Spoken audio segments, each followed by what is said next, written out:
The gym smells like floor wax and fresh banners. Rows of folding chairs hold a sea of students in hoodies and bright sneakers. On the stage, a poster reads Family Heroes Day.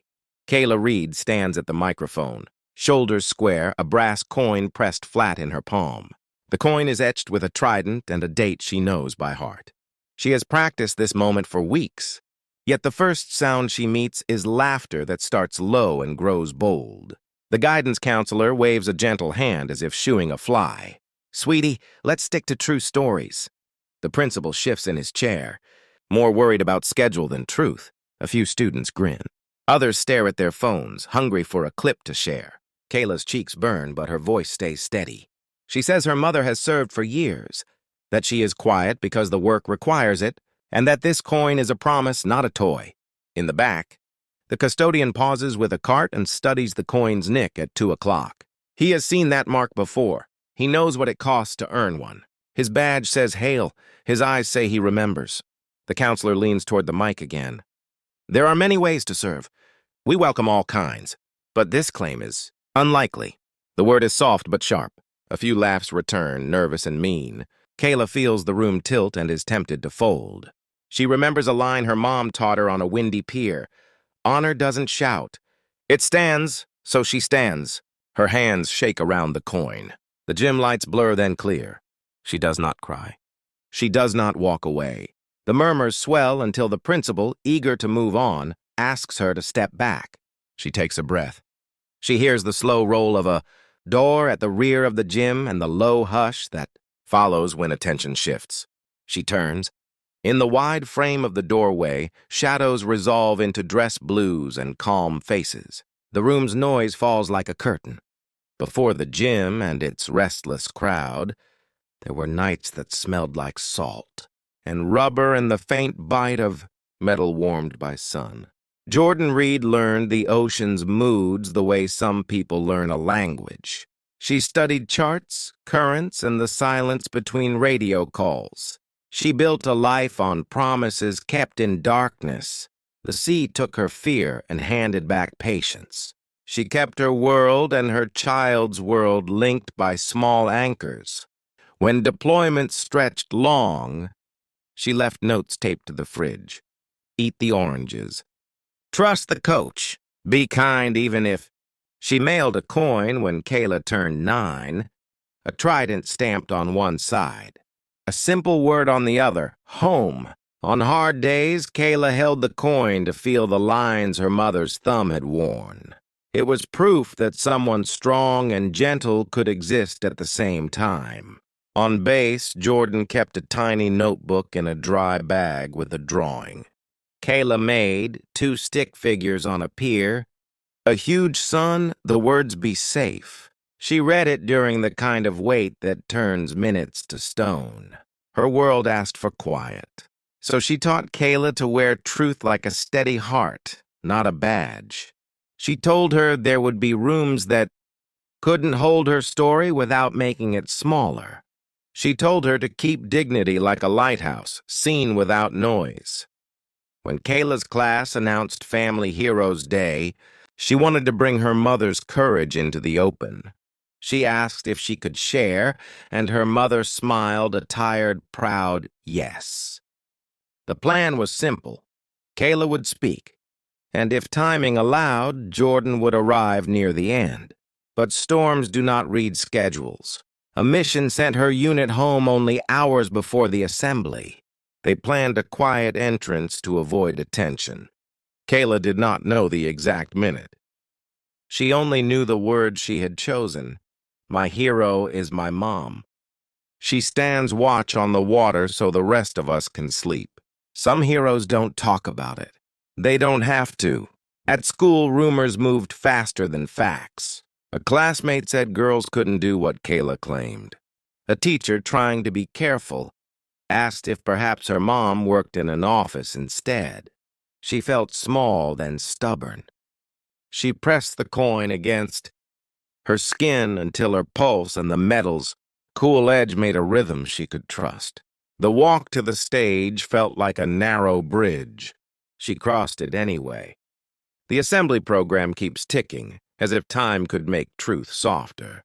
The band shuffles sheet music.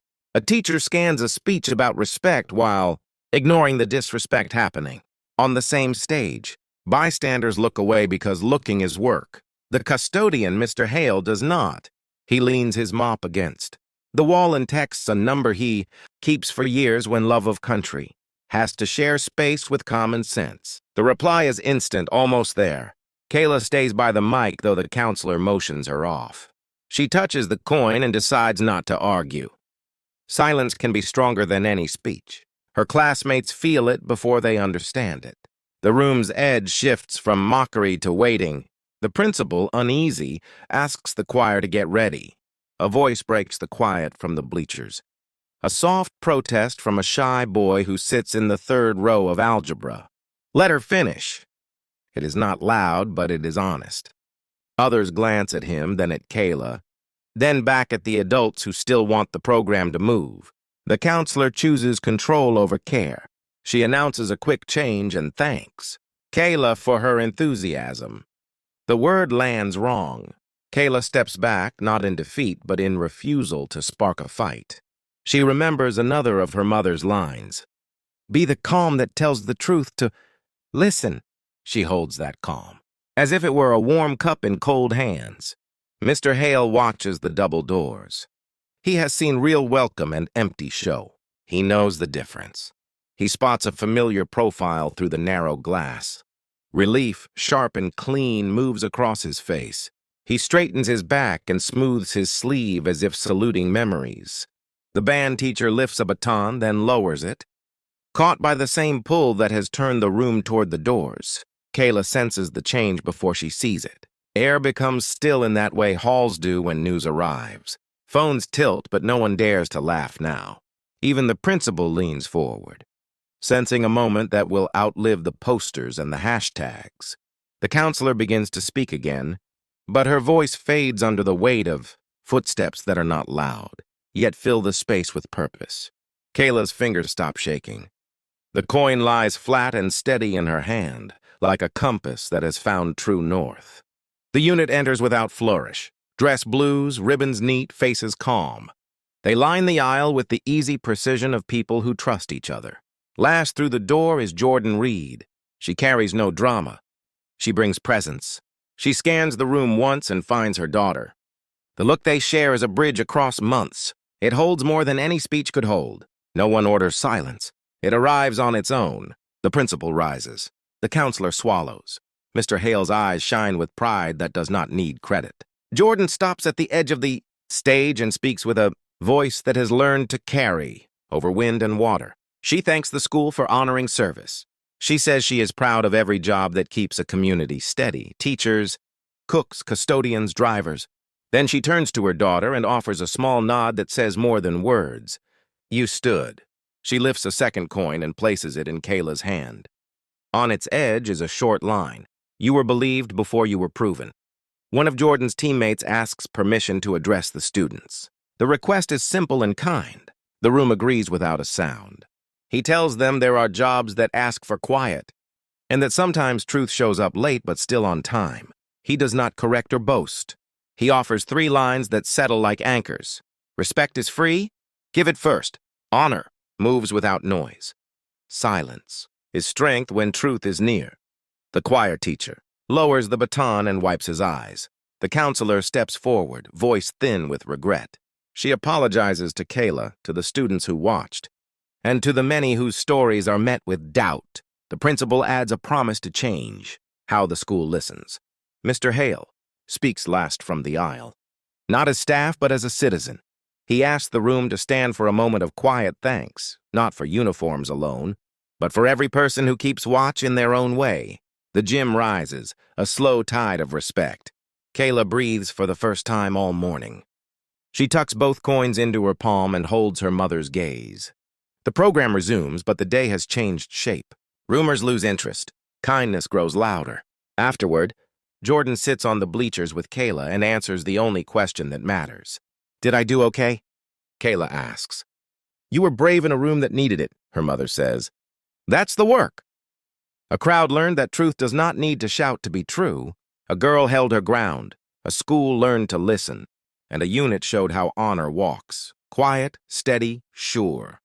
Which line stayed with you? Share where you're watching from in your own story of someone who stood calm and made a room kinder. Subscribe for more cinematic stories that lift up silent strength and the people who carry it.